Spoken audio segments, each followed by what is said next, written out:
Last video तक हम आपको न्यूक्लियस के बारे में पढ़ाए थे, है ना। उसमें हम आपको डीएनए वगैरह के बारे में बताए थे। Let us start with our next topic, that is endomembrane system, है ना। Let us start with our new topic, that is endomembrane system.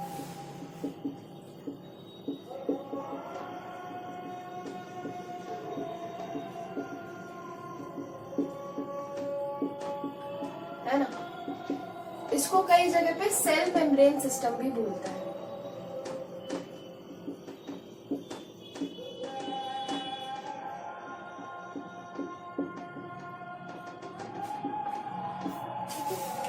ये जो सिस्टम होता है इसमें आपके डिफरेंट ऑर्गेनेलीज आते हैं, 4 ऑर्गेनेलीज आते हैं, है ना। कौन कौन से ऑर्गेनेलीज आते हैं? ER या फिर endoplasmic reticulum,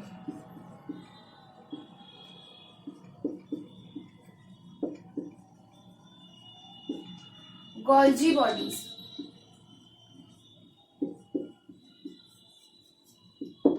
lysosomes, and lastly vacuoles. ये जो 4 सेल्यूलर ऑर्गेनेलीज होते हैं, इनके फंक्शंस आपस में इंटरकनेक्टेड होते हैं। इंटरकनेक्टेड होने की वजह से ये आपस में मिल करके ये एंडोमेम्ब्रेन सिस्टम को बनाते हैं, ठीक है। इसके अलावा जो भी आपका मेन सेल्यूलर ऑर्गेनेलीज हो गए, क्या क्या हो गए, जैसे कि माइटोकॉन्ड्रिया, है ना, और क्या हो गए, प्लास्टिड्स एक्सेट्रा, है ना। ये सब आपका एंडोमेम्ब्रेन सिस्टम के अंदर नहीं आता है, ठीक है। तो एक एक करके डिस्कस करेंगे। Let us start with our first cellular organelle, that is endoplasmic reticulum, है ना।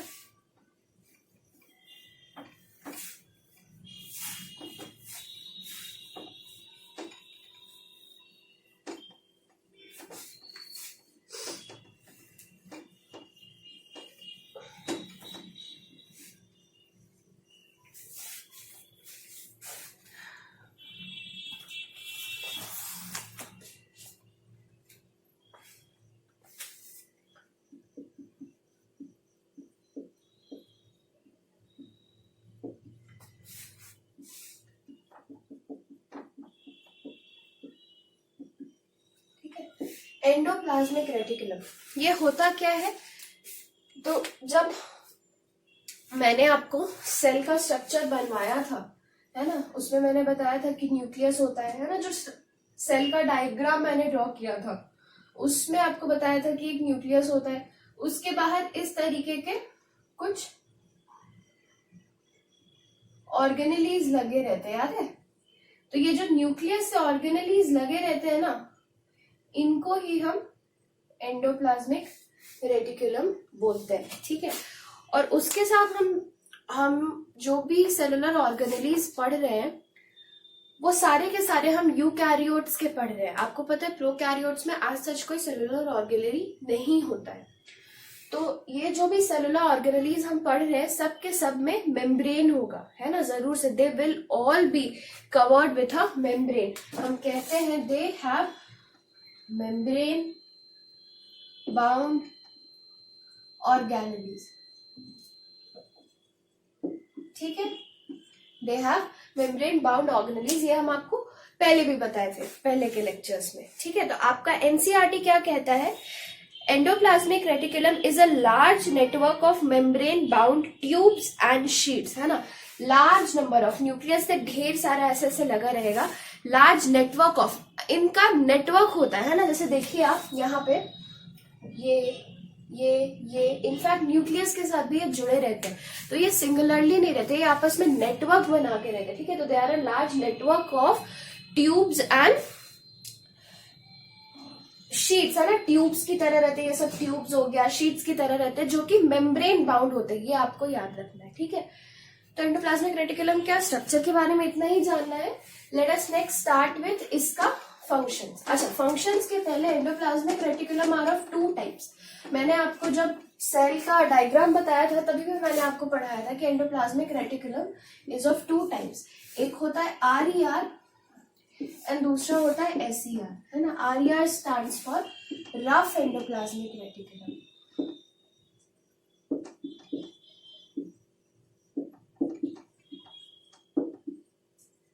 ठीक है, and SER stands for smooth endoplasmic reticulum.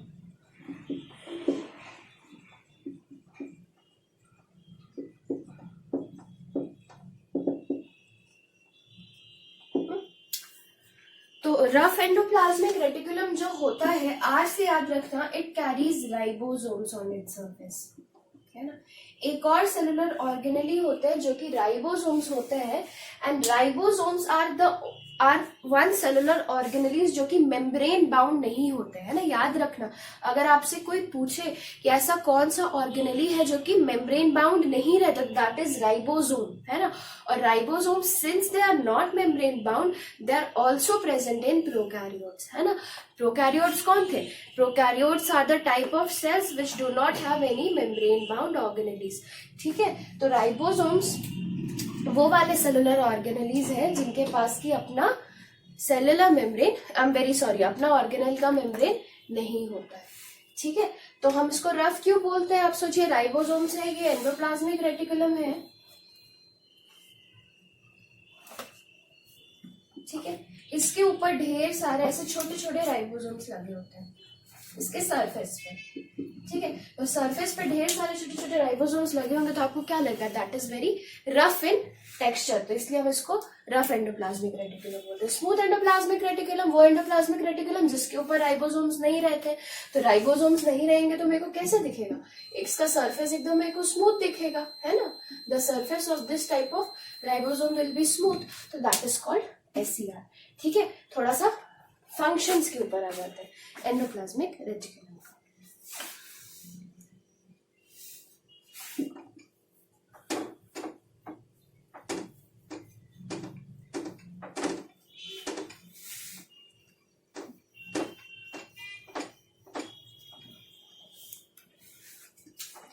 तो सबसे पहले मेन फंक्शन से स्टार्ट करते हैं।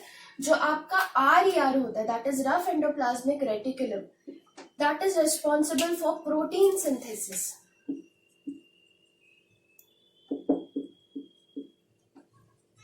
है ना, it is responsible for protein synthesis. जितना भी सेल में प्रोटीन बनता है या आपके बॉडी में जितना भी प्रोटीन बनता है, सबका सब कौन सिंथेसाइज करता है? रफ एंडोप्लाज्मिक रेटिकुलम सिंथेसाइज करता है, याद रखना।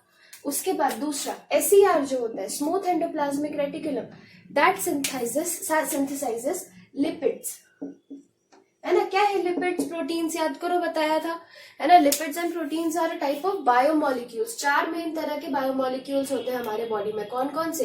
Carbohydrates, proteins, lipids and nucleic acid. तो proteins and lipids are 2 of the biomolecules. तो SER का काम क्या होता है? They synthesize the lipid. ठीक है, ये 2 आपका मेन फंक्शन होता है। तो ये जो प्रोटीन और लिपिड सिंथेसाइज करता है, तो उससे सेल का या हमारे बॉडी में ढेर सारा काम होता है। प्रोटीन बिल्डिंग ब्लॉक्स होता है, मसल्स जाके बनाता है आगे, है ना, आपका स्किन बनाता है, हेयर बनाता है। लिपिड जो होता है ना, ये दिस इज फॉर आपका बिल्डिंग स्ट्रक्चर ऑफ बॉडी, है ना, बिल्डिंग ब्लॉक्स। बचपन से क्लास 2 से बढ़ता है ना, what are the building blocks of our body? तो दे आर प्रोटीन्स, है ना, तो they are help in building blocks. ठीक है, लिपिड सिंथेसिस। अब आपका जो सेल होता है ना, ये जो आपका सेल होता है, सेल का मेम्ब्रेन हो या उसका किसी ऑर्गेनेली का मेम्ब्रेन हो, है ना, तो ये जो भी मेम्ब्रेन्स होते हैं ना, दीज आर केमिकली लिपिड्स, है ना। हमारे बॉडी में जो भी चीज बना है, हम जो भी है, वो है क्या? दे ऑल आर बायोमोलिक्यूल्स, है ना। We all are made up of biomolecules. ठीक है, तो आप समझिए कि ये जो सेल का आउटर मेम्ब्रेन है, वो भी तो आपका लिपिड से ही बना होगा ना। ठीक है, तो मतलब किसी बायोमोलिक्यूल से बना होगा, तो जिस बायोमोलिक्यूल से बना होता है, that is lipid.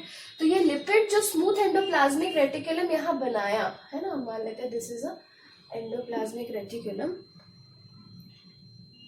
This is an endoplasmic reticulum. ये जो आपका SER है ना, ये जो आपका लिपिड बनाया, उसी लिपिड से फिर आपका सेल का मेम्ब्रेन भी बना, है ना। तो आप समझिए कि सेल जो आपका लिपिड बना रहा है उसी लिपिड से फिर खुद सेल भी बन रहा है ना। तो इस प्रोसेस को हम क्या बोलते हैं, lipids take part in membrane biosynthesis, membrane biosynthesis, है ना। मेम्ब्रेन मतलब आप समझ रहे हैं, जो भी सेल में ऑर्गेनली का मेम्ब्रेन हो गया, सेल का मेम्ब्रेन हो गया। बायो मतलब लिविंग में, सिंथेसिस मतलब बनाना, है ना। तो process of synthesis of membrane by the organism itself, by the cell itself, that is known as membrane biosynthesis। ठीक है। उसके अलावा इनका और भी काम होता है। प्रोटीन जनरली जो एंजाइम्स होते हैं आपके बॉडी में, है ना, जो आपके एंजाइम्स होते हैं बॉडी में, they generally are protein, they generally are protein. हमेशा याद रखना, मोस्टली जो होता है आपके बॉडी में एंजाइम्स, वो प्रोटीन होता है। अच्छा, एंजाइम्स क्या होता है, आप केमिस्ट्री में केमिकल रिएक्शन पढ़ते हैं, उसमें आप कैटलिस्ट को जानते हैं। कैटलिस्ट क्या करता है, किसी भी केमिकल रिएक्शन का स्पीड बढ़ा देता है। ठीक है। तो एंजाइम्स भी कुछ नहीं होते, enzymes are also biocatalysts, enzymes are also biocatalysts. ठीक है। तो एंजाइम्स का काम क्या होता है, हमारे बॉडी में जितना भी केमिकल रिएक्शन हो रहा होता है, हमारे बॉडी में बहुत सारे केमिकल रिएक्शंस हो रहे हैं। रेस्पिरेशन देख लो, डाइजेशन देख लो, ये सबका सब क्या है, एवरीथिंग इज केमिकल रिएक्शन। हम यहाँ पे बोल रहे हैं आपको because of chemical reaction. Chemical reaction से बॉडी में एनर्जी जनरेट हो रहा है और उस एनर्जी के चलते हम यहाँ मूव कर रहे हैं, है ना, आपके साथ कन्वर्स कर रहे हैं। तो हमारे बॉडी में जो भी केमिकल रिएक्शन होता है तो उसके लिए we need catalyst, and those bio catalyst, bio मतलब क्या, लिविंग में जो कैटलिस्ट होंगे, they are called as enzymes. तो जनरली हमारे बॉडी में जो भी एंजाइम्स होते हैं, they are protein in nature. ठीक है। लेकिन उसके अलावा याद रखना अलावा, है ना, एक्सेप्शनल केसेस में आपको लिपिड्स भी एंजाइम्स का फंक्शन करते हुए मिलते हैं, या फिर न्यूक्लिक एसिड भी मिलते हैं। ठीक है। तो mostly the enzymes are protein in nature, लेकिन लिपिड और न्यूक्लिक एसिड भी हो सकते हैं। तो ये जो RER SER जो आपका ये प्रोटीन और लिपिड बनाया, उससे आपका ये सारा फंक्शन हुआ। ठीक है। उसके अलावा क्या होता है, जो हम आपको बताया, अभी मैंने पढ़ा, आपके एनसीईआरटी में डेफिनेशन लिखा है कि endoplasmic reticulum is a network of tubules and vesicles. ठीक है। तो नेटवर्क का भी तो कुछ काम होगा। वो जो नेटवर्क वर्ड आपका सिंथेसाइज बोल रहा है आपके डेफिनेशन में, उस नेटवर्क का भी तो कोई काम होगा, है ना। नेटवर्क का काम होगा। नेटवर्क का काम क्या है, नेटवर्क का काम यही है कि जो RER और SER, ये प्रोटीन और लिपिड बनाए, प्रोटीन और लिपिड को वहीं तो नहीं रहना है, उसको ट्रांसपोर्ट करना पड़ेगा सेल के दूसरे पार्ट्स तक, तब तो जाके वो अपना काम करेगा ना। तो ये नेटवर्क के कारण क्या होता है, this helps in transportation of substances, है ना, this helps in transportation of substances. अब एक बात याद रखना, है ना, ये ट्रांसपोर्टेशन कहाँ करता है, तो ट्रांसपोर्टेशन ये करता है एंडोप्लाज्मिक रेटिकुलम से गोल्जी बॉडी तक, है ना, गोल्जी बॉडी तक। मैंने आपको पहले ही स्टार्टिंग में बताया कि एंडोमेम्ब्रेन सिस्टम हम क्यों बोलते हैं, क्योंकि हम जो भी 4 ऑर्गेनेलीज पढ़ रहे हैं, कौन कौन सा, एंडोप्लाज्मिक रेटिकुलम, गोल्जी बॉडीज, उसके बाद लाइजोसोम्स एंड आपका वैक्यूल्स, ये सब का सब फंक्शंस इंटर रिलेटेड होता है इनका। ठीक है। तो एंडोप्लाज्मिक रेटिकुलम जो भी चीज सिंथेसाइज करता है, अल्टीमेटली किसको भेजता है, it sends it to the Golgi bodies. ठीक है। आगे हम देखेंगे कि जब ये सब्सटेंसेस गोल्जी बॉडीज में पहुंचते हैं तब इसका क्या होता है। ठीक है। तो ये जो नेटवर्किंग का फंक्शन क्या हो गया आपका, ट्रांसपोर्टेशन ऑफ सब्सटेंसेस। ऑब्वियसली किसका ट्रांसपोर्टेशन होगा, प्रोटीन और लिपिड का होगा। कहाँ भेजेगा, एंडोप्लाज्मिक रेटिकुलम से गोल्जी बॉडी तक भेजेगा। ठीक है। या फिर ये जो नेटवर्क है, मैंने जब आपको डायग्राम बनाया था सेल का, पलट के देख लेना। ठीक है। तो यहाँ पे जो डायग्राम बनाया था, है ना, उसमें देखो ये न्यूक्लियस से लगा हुआ है। जो भी आपका एंडोप्लाज्मिक रेटिकुलम है, ये आपका न्यूक्लियस से लगा रहता है। तो it also helps in transportation of substances, है ना। एक ट्रांसपोर्टेशन तो किया एंडोप्लाज्मिक रेटिकुलम से Golgi body. It also helps in transportation of substances from the nucleus to other parts of cell, या फिर साइटोप्लाज्म। ठीक है ना। ऑब्वियसली ये इंटरलिंक कर रहा है, देखो this endoplasmic reticulum is interlinking the cytoplasm and the nucleus of the cell, है ना। एंडोप्लाज्मिक रेटिकुलम साइटोप्लाज्म और न्यूक्लियस को इंटरलिंक कर रहा है। तो न्यूक्लियस और साइटोप्लाज्म के बीच में भी जो मटेरियल्स का एक्सचेंज होता है उसको भी एंडोप्लाज्मिक रेटिकुलम फैसिलिटेट करता है, ठीक है। So these are the main functions of your endoplasmic reticulum. एक दो और होता है, इतना याद रखोगे बहुत ज्यादा है, ठीक है। इसमें से भी मेन ये याद रखना, मेन ये दो तो याद होना ही चाहिए। क्या क्या, कि RER helps in protein, RER is for protein synthesis and SER is for lipid synthesis। याद रखना RER में भी राइबोसोम्स, मेनली राइबोसोम्स ही वो छोटे स्ट्रक्चर्स या ऑर्गेनेलिन्स होते हैं जिनके वजह से आपका प्रोटीन सिंथेसिस होता है ना। RER पे ये लगे रहते हैं, उसके चलते फैसिलिटेट होता है। राइबोसोम्स मेन सेलुलर ऑर्गेनेली होता है जहाँ पे कि प्रोटीन सिंथेसिस होता है। तो कभी अगर आपसे कोई सिर्फ और सिर्फ राइबोसोम का फंक्शन ही पूछ दिया तो आप क्या बोलिएगा, सीधे सीधे प्रोटीन सिंथेसिस, है ना। तो RER का और राइबोसोम का दोनों का फंक्शन इज प्रोटीन सिंथेसिस। यहाँ पे हम एंडोप्लाज्मिक रेटिकुलम खत्म करते हैं। Next let us start with Golgi apparatus।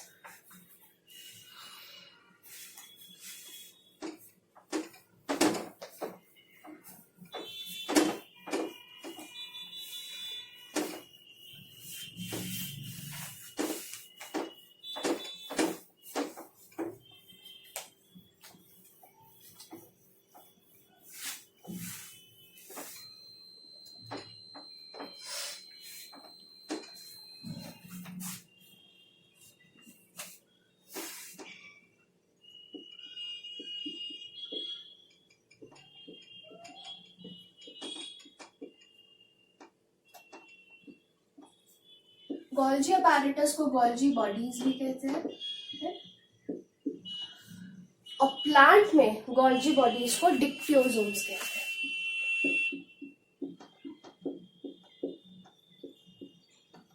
ठीक है। प्लांट्स में गोल्गी apparatus को डिक्टियोसोम्स कहते हैं। तो अब इसका फंक्शन क्या होगा, आप सोचिए। गोल्गी apparatus क्या किया, जो भी प्रोटीन या लिपिड सिंथेसाइज हुआ था, ठीक है, वो आपका नेक्स्ट सेलुलर ऑर्गेनेली तक ट्रांसपोर्ट किया ना, ठीक है। तो गोल्गी apparatus का काम क्या होता है, पैकेजिंग। तो गोल्गी apparatus क्या करेगा, जो भी सामान है ना उसको एंडोप्लाज्मिक रेटिकुलम से मिला, इट विल पैक इट, है ना। आप सोचिए कि आपको फैक्ट्री से, इट्स जस्ट लाइक कि फैक्ट्री से कोई चीज प्रोड्यूस हुआ, है ना। प्रोड्यूस होके जहां पे उसको अगर मेरे को मेनली ट्रांसपोर्ट करना है, किसी शॉप तक मान लेते हैं पहुंचाना है ना, जहां पे उसका यूज होगा, तो सबसे पहले क्या होगा, उसको पैक करना पड़ेगा। तो एंडोप्लाज्मिक रेटिकुलम वो कारखाना, इट इज दैट फैक्ट्री जहां पे कि कोई भी चीज प्रोड्यूस होता है, ठीक है। वहां से उसको उसका नेटवर्क के थ्रू, आप सोचिए कि फैक्ट्री से जो कार गया, वो कार आपका लेकर गया दुकान तक। तो that network is the network of endoplasmic reticulum. दुकान के बराबर हम मान लेते हैं गोल्गी बॉडी को, है ना। गोल्गी बॉडी में आया, अब वहां पे क्या होगा, जो भी सामान आया उसको पैक किया जाएगा, है ना। अगर उसको मेरे को कस्टमर तक देना है तो सबसे पहले क्या किया जाएगा, वी विल पैक इट। ऐसे ही तो उठा कर नहीं ना दे दोगे। तो सबसे पहला काम क्या होता है गोल्गी apparatus का, पैकेजिंग ऑफ सब्सटेंसेस,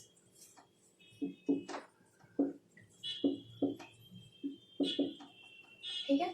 अब मान लेते कि कोई कस्टमर है, वो उससे कुछ कस्टमाइज्ड सामान मांग दिया कि भाई मेरे को ऐसा सामान चाहिए, ठीक है। तो वो क्या करेगा, उसका मॉडिफिकेशन करेगा, 2-3 चीज को मिलाएगा और उसके बाद उसको बेचेगा, है ना।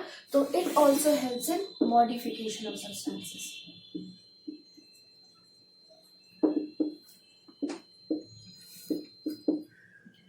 ठीक है। पैकेज हो गया, मॉडिफिकेशन हो गया, अल्टीमेटली क्या है, कस्टमर को डिलीवर करना। तो अब सेल के जिस जिस पार्ट में, है ना, इन सारे सब्सटेंसेस का काम होगा, वहां पे ये क्या करेगा, इसका ट्रांसपोर्टेशन करेगा। तो गोल्गी apparatus का फाइनल तीसरा फंक्शन क्या होता है, ट्रांसपोर्टेशन ऑफ सब्सटेंसेस।